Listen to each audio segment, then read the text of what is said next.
Number 2 says heparin has been ordered at 2,500 units per hour. The solution strength is 50,000 units in 1,000 milliliters, D5W. Find the flow rate in milliliters per hour. So our order is for 2,500 units, and our solution strength is 50,000 over 1,000.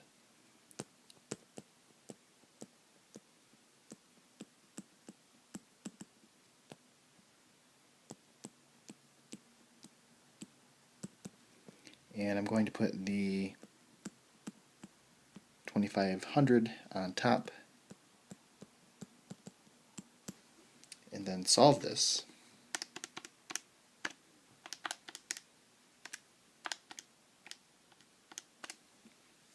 And we get 50. So this is 50 milliliters, and again it's per hour because our time frame is per hour.